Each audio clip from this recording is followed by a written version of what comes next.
নতুনভাবে কোনো রোহিঙ্গা ঢুকবে না বাংলাদেশে, এই নীতিতে অটুট থাকতে পারেনি সরকার।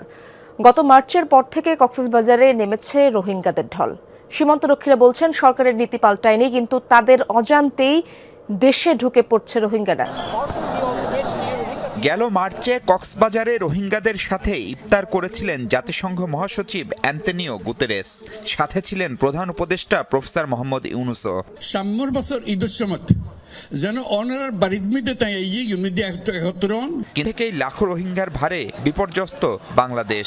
প্রশ্ন হলো, নতুন করে একজন রোহিঙ্গাও না নেয়ার যে ঘোষণা, সেখান থেকে কি সরে আসলো বাংলাদেশ?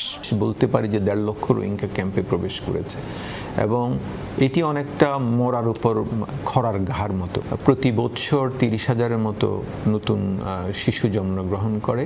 যখন জনসংখ্যা বাড়ছে আবার বিপরীত দিকে, তখন আপনার বিভিন্ন রকম ডোনেশনগুলো, বিদেশি ইনভলভমেন্টগুলো কমে যাচ্ছে। তো এইরকম একটি ভয়াবহ পরিস্থিতিতে আমরা পড়েছি। 2017 সালের আগস্টের পর সবচেয়ে বেশি রোহিঙ্গা একসাথে বাংলাদেশে এসেছে এ দফায়। আর কতদিন পর্যন্ত খাইবেন? আরে কাকা রে কাকা, কি সুন্দর আঙ্গুরে, কত সুন্দর লম্বা লম্বা লিখছে দিলেন, কত বড় বড় স্বপ্ন দেখালেন। আর এখন কি হলো? কোথায় আপনার কই রোহিঙ্গা? আপনার কইছেন ঈদের আগে রোহিঙ্গা দিবেন, উল্টা রোহিঙ্গা আরো 1 লাখ কত হাজার বাংলাদেশে ঢুকছে, ঢুইকে এখন অবস্থা আরো খারাপ, আরো নতুন করে রোহিঙ্গা ঢুকতেছে।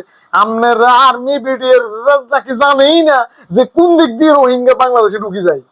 তাহলে আপনি বুঝেন আপনার কি অবস্থা। এইসব মানে ভুয়া তথ্য না দিয়া সঠিক তথ্য দিন। সত্যের সাথে সরকার গঠন করছেন, সত্যতার সাথে চলেন। আপনারা এই ফালতু এসব গুলো রাইখা কাজ করেন, মানুষের জন্য কাজ করেন। এটা সব থেকে বেশি কাজ দেবে। এইসব মিথ্যার উপর অবস্থান, মানে মিথ্যার উপর ভর করে কতদিন চলবেন আপনি? কতদিন চলবে মানুষ? এখন তো আপনার এইসব যে বুম বাং, এগুলো মানুষ আস্তে আস্তে বুঝে যাচ্ছে। আপনি কি বলছেন? ভিডাতে কি বলছেন? বাংলাদেশে কেউ বাইরে যাওয়া লাগবে না, বাইরের থেকে ইনভেস্টর বাংলাদেশে আসবে ভিডাতে। কিন্তু এখন কি হইলো? এখন আপনারা কি করছেন? ভিডারে পাঠাচ্ছেন চীনাতে। কিসের জন্য? ইনভেস্টর আনার জন্য। আবার বলতেছেন যে কি, মানে বাইরে কোথাও যাওয়া লাগবে না, ইনভেস্টর আসবে বাংলাদেশ। এইসব বুম ভাই সারেন কাকা, এগুলো সারেই দেশের মানুষের কাজ করেন। মানুষ আপনার উপর অনেক স্বপ্ন দেখছে, স্বপ্ন দেখে আপনারা বসাইছে, আপনি সেই স্বপ্ন বাস্তবায়ন করেন। বুম বাং মিথ্যা এগুলো আর করেন না। আর সরকারের তো সব সরকারের তো একই, ওই নিজের রাখের গোছায়। আমরাও আপনার মতো করছেন, গ্রামীণ ব্যাংকে 663 কোটি টাকা মাফ করে দিচ্ছেন আপনার।